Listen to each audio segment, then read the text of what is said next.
Hi guys. तो दो बंदर थे, दोनों नंगे थे। क्या हो गया? क्या हुआ? बंदर नंगे नहीं होते। बंदर तो नंगे होते हैं। बट मैंने उनको टैग दे दिया तो आपको थोड़ा अजीब लग रहा होगा। अब आप इस बंदर को याद जरूर रखोगे। तो पहला मेरी लाइफ का टैग मुझे मिला 8th क्लास में, जब मैं स्कूल में था। और मुझे एग्जैक्टली याद है वो क्लासरूम। रिजल्ट का दिन था और टीचर ने सबके सामने, पेरेंट्स और स्टूडेंट्स सबके सामने, मेरी मम्मी को उस क्लासरूम में बोला कि रमनदीप सिंह फेल हो रहा है 8th में। और वो टैग पूरी लाइफ मेरे साथ चलता रहा। She said exactly the line I remember, Ramandeep Singh, इसका कुछ नहीं हो सकता। जो आप मेरे फेस पे अभी ये कंफ्यूजन और ये देख रहे हो, घबराहट, ये उस समय उस बच्चे के मन में थी। और उस साल के बाद से हमेशा मेरे पास ये टैग रहा, क्योंकि मेरे पेरेंट्स ने डिसाइड किया कि इसका कुछ नहीं हो सकता। वो एक्चुअली में मैं बुरा स्टूडेंट था, मैं पढ़ता नहीं था, तो किसी की कोई गलती नहीं थी। मगर गलती ये थी कि सबने ये बिलीव कर लिया कि इसका कुछ नहीं हो सकता, क्योंकि वो टीचर ने कह दिया था। तो वो टैग मेरे को मिल गया और मैं 12th तक उसी टैग के साथ रहा। बस यही गोल था, अब सबके दिमाग में यही गोल था, मम्मी का भी यही गोल था कि ये पास हो जाए किसी तरह से। और घिसते घिसते मैं पास हो गया, 12th में पास हो गया। मम्मी ने ऑफिस में लड्डू बांटे। और 12th के बाद मैं थोड़ा सीरियस हुआ, बट क्योंकि मुझे मुझे ऐसा लगा कि मुझे कुछ करके दिखाना है। क्यों करके दिखाना है? क्योंकि मेरी मम्मी ने मेरे पापा को फोन पे बताया कि आपका बेटा फेल हो गया 8th में। तो मेरे पापा ऑस्ट्रेलिया में थे। तो मेरे पापा ने बोला, हंस के बोला कि तेरा खोटा सिक्का फेल हो गया, 8th में फेल हो गया। वो मुझे खोटा सिक्का बोलते थे। तो 12th के बाद मेरा मेरा एक सिंपल गोल था कि मुझे पापा को ना प्रूव करना है कि मैं खोटा सिक्का नहीं हूं। तो मैं ना पढ़ने लगा। मैं ऐसे मतलब मेरे अंदर एक अलग ही एनर्जी आ गई, एंड आई रियलाइज दैट मैं पढ़ सकता हूँ यार। और मैंने एंट्रेंस क्रैक करी and I reach IHM Gurdaspur. और वो मेरी पूरी फैमिली के लिए बड़ी एक नई बात थी कि यार ये कैसे पास हो गया ये। मतलब एंट्रेंस खुद से क्लियर कर ली बिना ट्यूशन के, IHM पहुंच गया। बहुत बड़ी बात थी। जैसे तैसे करके मैंने कॉलेज जो था ना 12th के बाद, 12th तक तो आई हेटेड स्कूल। कॉलेज में जाके मेरा एक अलग एनर्जी हुई। I I become a very different person. मेरी मम्मी आज भी बोलती है कि मेरा बेटा कॉलेज गया, वापस नहीं आया। वो जो छोटा रमनदीप कॉलेज गया था, she was surprised to see my transformation. And second year में इतना मैं अच्छा कर रहा था कॉलेज के अंदर that I won a third prize in all India bakery chef competition for IHM Gurdaspur. That was a big deal. और ये बात मैं पापा को बताना चाहता था। बट सेकेंड ईयर में मेरी मम्मी का कॉल आया। उन्होंने बोला घर आ जा। मैं घर आया and I got a news that my dad passed away. I wanted to avoid this part in this talk, but I wanted to say this because मैं वो प्रोसेस नहीं कर पाया, क्योंकि मैं पापा को बता ही नहीं पाया कि मैं अच्छा कर रहा हूं। कोई एक खोटा सिक्का कुछ कर सकता है। कॉलेज पास किया। मैं कॉलेज गया, मैंने किसी को नहीं बताया, मैंने अपने रूममेट तक को नहीं बताया कि ऐसा कुछ हुआ है। मैं कॉलेज अच्छे से पास हुआ और फिर उसके बाद मेरी जॉब लग गई इंटरकॉन्टिनेंटल में, न्यू दिल्ली। और मैं वहां पर बना शेफ मैनेजमेंट ट्रेनिंग। सब लोग हैरान हो गए कि ये अच्छा यार, खुद से पढ़ के ये आ रहा है यहाँ पर, मतलब अच्छा कुछ कर रहा है लाइफ में, सेट हो जाएगा। बट एक दिन होटल में ऐसा हुआ कि I was a bakery chef. Bakery was my comfort. वहां की स्मेल मुझे अच्छी लगती थी। एक दिन ऐसा हुआ कि मैं ना बेकरी में काम करते करते बहुत सारे मफिन्स बनाए और मफिन्स में चीनी डालना भूल गया। तो मुझे लगा यार, शेफ ने पूछा क्या है रमन, तू मफिन में चीनी डालना भूल गया कैसे, ये तो इतने सालों से कर रहा है। तो उस दिन मुझे रियलाइज हुआ कि मुझे अब से मफिन्स नहीं बनाने, मुझे ये जॉब नहीं करनी है।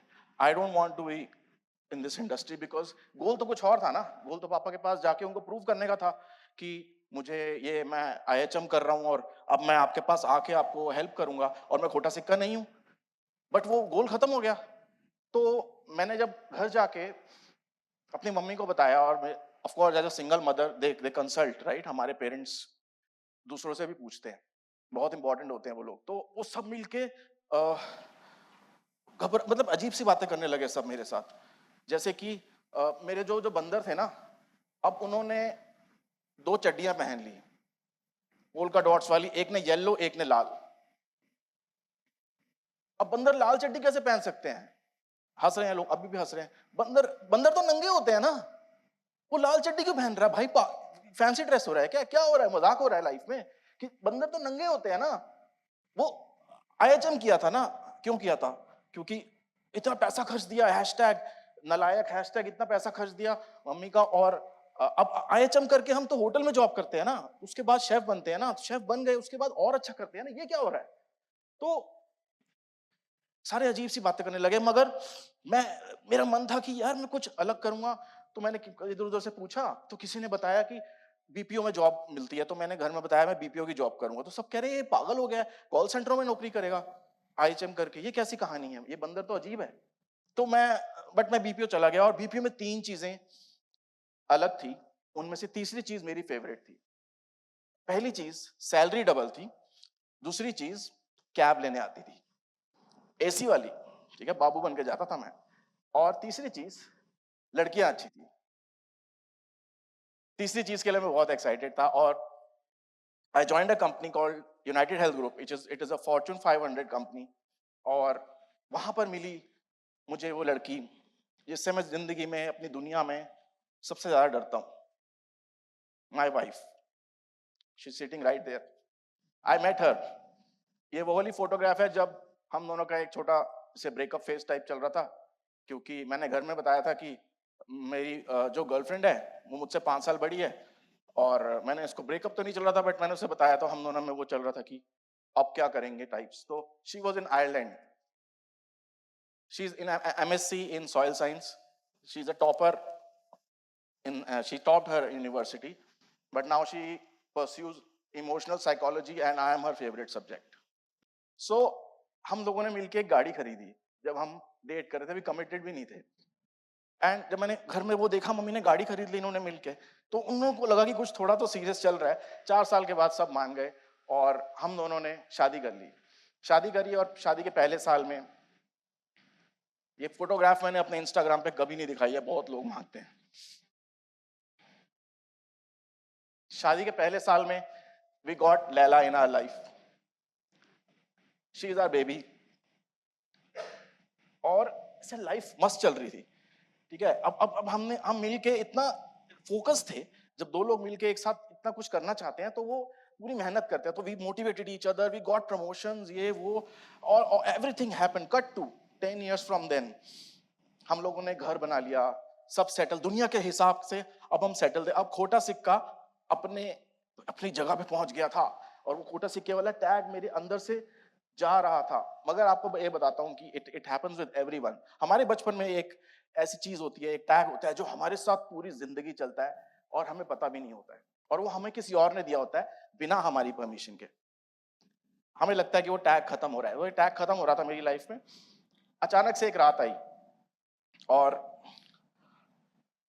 मेरे दोस्त, मेरा कॉलेज का जो रूममेट था, उसकी कॉकटेल पार्टी थी। वहां से मुझे याद है कि मैं वो पार्टी अटेंड करके रात को 2-2:30 बजे वहां से गाड़ी स्टार्ट करी, और उसके बाद मैं सीधा सुबह अपने बेड पे उठा, और मेरी वाइफ गुस्से से लाल मेरे सामने खड़ी थी। और एज अ वेरी, ये इमोशन सिर्फ वही लोग समझ पाएंगे जो मैरिड हैं। उसने अपना बैग उठाया और चल दी दरवाजे की तरफ, जाके खड़ी हो गई। उसकी आंखों में साफ लिखा था कि मैं बोल नहीं रही हूं, इसी में तेरी भलाई है। मैं बेड से उठा, मैंने चप्पल पहनी, जैसा भी मैं था, ठीक है, मैं नीचे उतरा उसके साथ। हम साथ साथ जो वो कर रही है उसके साथ साथ कर रहा हूँ। मुझे लगा कुछ तो हुआ है। मैंने देखा मेरी पार्किंग में गाड़ी नहीं है। मैंने उससे पूछा गाड़ी, उसके फेस पे वही लुक थी। तो मैंने कहा कुछ तो कांड किया है मैंने। वी वेंट टू ऑटो किया उसने, फटाफट मुझे बिठाया, कुछ कोई शांति है। हम एक जगह पे पहुंचे, वो एक सर्विस स्टेशन है। वहां पे मैंने देखा कि मेरी गाड़ी खड़ी है। हमारी चिंटिया, उसका नाम हमने चिंटिया रखा था जब हमने वो साथ में ली थी। तो वो गाड़ी खड़ी है और सामने से ना, अभी हम पहुंचे ही हैं, तो सुबह 7 साढ़े 7 का टाइम है, सामने से 4 लेबर मायापुरी में अपनी फैक्ट्री की तरफ जा रहे हैं मस्त, और वो आपस में बात कर रहे हैं जोर जोर से, और एक एक लेबर दूसरे से जोर से पूछ रहा है, भैया ये गाड़ी वाला बचा होगा? दूसरा बोला, नहीं, आगे से गाड़ी पिचकी हुई है, निकल लिया होगा शराबी।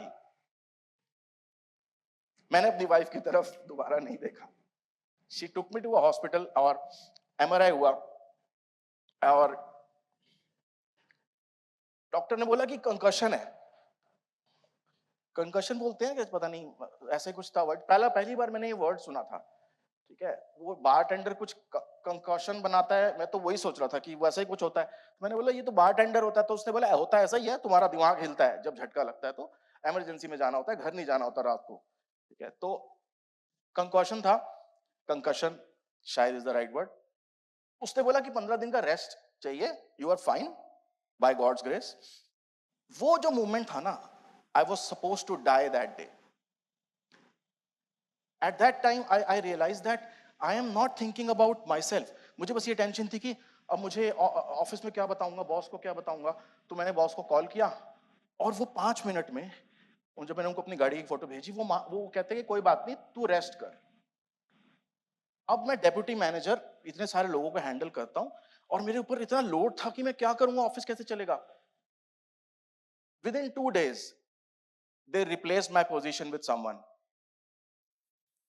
and that's the hard reality of life. हमें लगता है हम एक मशीन के मैनेजर हैं, हम चला रहे हैं, हम डेजिग्नेशन मिलती है, वो ईगो बूस्ट है और कुछ नहीं। हम उसको चेस करते रहते हैं, और हमें लगता है वाह, हम अच्छा, इंपॉर्टेंट फील होता है ना, दुनिया बोलती है खोटा सिक्का कुछ कर रहा है, बट वो जो मशीन है, आप उसका एक छोटा सा पार्ट हो जो कि रिप्लेसेबल है। तो उस रात को कुछ ऐसा चेंज हुआ कि मैंने अपने आप से क्वेश्चन पूछा, who am I if I am not, if I remove this designation in my life of office, who am I? ये क्वेश्चन मेरे साथ स्टिक हो गया, एंड आई अगेन एक थॉट प्रोसेस में चला गया मैं। और उसके बाद कुछ दिन बाद मैं कुछ अलग तरीके से सोचने लगा। मगर पैंगोंग लेक पे बैठ के मेरे बर्थडे पे, मेरे को एग्जैक्टली याद है, 6 June, Pangong lake, world's one of the beautiful lakes. I told Niti कि मुझे ये जॉब नहीं करनी यार। शी सेड, क्या करेगा? मुझे लगा वो गुस्सा करेगी, वो वाइफ है, उसका भी तो सिक्योरिटी, ये सब क्या करेंगे। मैंने बोला यार मुझे ही पता नहीं। तो यहाँ बैठ के मैंने उसे बोला कि नहीं करेंगे। सुबह उठ के फिर से हमने डिसाइड किया किसी जगह पर, and we the moment we got network, वापस आके वी सेंड आवर रेजिग्नेशंस। क्योंकि इस जगह पे बैठ के मैं फील नहीं कर रहा था इस जगह की ब्यूटी। और मुझे वो रियलाइज हो रहा कि मुझे बस वापस जाके ये टेंशन थी कि फिर से फाइल्स और वो सब ऑफिस मीटिंग्स। हमने अचानक से घर आके हमने डिसाइड कर लिया कि अब हम कुछ नहीं करेंगे। हम हमने जब ये बात घर वालों को बताई, वापस से मेरे 2 बंदर, तो जो येलो चड्डी वाला बंदर था और रेड चड्डी वाला बंदर था, अब वो एक पेड़ पे बैठे हैं, और वो रेड चड्डी वाला बंदर मैंगो खा रहा है पहली डाली पे, और येलो चड्डी वाला बंदर ऊपर जाने की कोशिश कर रहा है, और वो बोल रहा है कि मुझे ऊपर जाके देखना। या रेड चड्डी वाला बोल रहा है ये सेफ है, तो हम यहाँ तक क्या पहुंचे, हम इतने सारे आम है यार, बढ़िया आम है, मीठे, क्यों? वो बोल रहा है नहीं मुझे जाना है, मुझे जाने दे। फिर वो बोल रहा है कि देख मैं तुझे रोक रहा हूँ, बाद में मत बोलियो मैं तेरे को बचाने नहीं आऊंगा। उसने बोला कोई बात नहीं भाई, मैं जा रहा हूँ, मेरे को मतलब नहीं है। येलो चड्डी वाला बंदर जो है वो चढ़ता जा रहा है, चढ़ता जा रहा है, और वहां से वो टॉप पे पहुंचा। टॉप पे पहुंच के उसने पूरा जंगल देखा। पूरा जंगल देखने के बाद उसने रियलाइज करा और भी पेड़ है, तो वो दूसरे पेड़ों पे टापने लगा। नीति और मैंने डिसाइड किया कि हम गोवा जाएंगे, हम इस इन्वायरमेंट से निकलना चाहते हैं। We put all our savings in one bank account. हमने सबको जब बताया तो सब परेशान हो गए, वैसे चिल्लाने लगे लाल बंदर की तरह, हम क्या कर रहे हो, पागल हो गए हो, एक नया मिल गया, in irresponsible. We went to Goa with Laila. हम लोग दिल्ली से गोवा की ट्रिप बनाई, हमें लगा वायरल हो जाएंगे हम। हमने वीडियोस बनाई, मैंने बैठ के एडिटिंग सीखी, सब कुछ किया। वहां पे बैठ के हमने लाइफ को जिया। हमने पहली बार जो वो वाला था ना कि आर्ट ऑफ डूइंग नथिंग, हमने वो वाला एक्सपीरियंस किया। तो अब हम जब हमने ये सब किया तो हमें लगा कि हम वायरल हो जाएंगे, हम नहीं हुए। और धीरे धीरे धीरे हमें सब कुछ, बहुत कुछ लाइफ में सीखने को मिल रहा था, बट हमारी लाइफ की सेविंग्स जो थी वो खत्म होती जा रही थी। हम वापस आए, कोविड आ गया। तो हमें रियलाइज हुआ कि एक्चुअली में हमारे पैसे खत्म हो रहे हैं। मैंने नीति को बताया कि हमारे पैसे खत्म होने वाले हैं। उसने बोला कोई बात नहीं, हम गोल्ड बेच देंगे। फिल्मी है मेरी बीवी। अगले दिन हम एक गोल्ड शॉप पे पहुंचे और हमने नीति का पड़ा हुआ जो गोल्ड फोन नहीं पहनती, हमने वो बेच दिया। अब ये बात हमने फैमिली को नहीं बताई, बट हमने वीडियो डाली और काम खत्म। You know what happens next. But हम अभी भी स्ट्रगल कर रहे थे। हम नहीं जानते थे कि हम कैसे ये करेंगे। ये धीरे धीरे करते करते हमने बहुत अप्स एंड डाउन्स देखे, हमने अपने आप के साथ बहुत स्ट्रगल किया। आफ्टर कोविड मुझे अपॉर्चुनिटी मिली, I worked as a director. जितना मैंने सीखा था वो मैं अपने लिए व्यूज नहीं ला पा रहा था, but I worked as a director with some of the biggest YouTubers in India, and one of this video is in this hotel only with Elvish Yadav. We became directors of Fukra Insaan. और धीरे धीरे करते करते हम लोग अपनी जर्नी निकालते निकालते पहुंचते पहुंचते अपनी जगह पर पहुंच गए। We build this world. तो क्या होता है ना कि जब आप दुनिया को एक सही रास्ते पे नहीं चलते हो और फिर दुनिया आपके पीछे पड़ी रहती है, बंदर को डांटती रहती है, तो फिर आप जब कहीं पहुंच जाते हो तब भी लोग ना वेट कर रहे होते हैं कि आप फेल कब होगे, क्योंकि वो उनका नैरेटिव नहीं है, वो लोग उस जर्नी के पार्ट नहीं है, उस जर्नी को समझते भी नहीं है। तो मेरा आज today Niti and Raman cut to today Niti and Raman have he said 5 lakh subscribers, podcast हम रन करते हैं।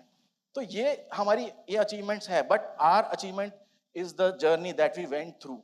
जब आप एक आर्मी की ट्रेनिंग में जाते हो, आपके जो वो रोज चैलेंज मिलता है ना, वो आपको बहुत कुछ सिखाता है, और वो समझाना किसी को बड़ा मुश्किल होता है कि मैं आपको समझाता हूँ। मेरा एक फ्रेंड है, वो मुझे गाड़ी में बैठ के पूछता रहता है, ये सब कैलकुलेट करता रहता है मेरे साथ। तो उसने मुझे पूछा कि यार तुझे नहीं लगता कि तुम्हें नुकसान हुआ है, पिछले 2 साल तुमने नौकरी नहीं करी, लाख सवा लाख तुम सैलरी कमाते थे, धीरे धीरे बढ़ती, और अगर तुमने वो नहीं करी और अपनी सेविंग्स लगा दी, इसका मतलब कि वो पैसे तुमने एक 1 BHK आ जाता है इतने में।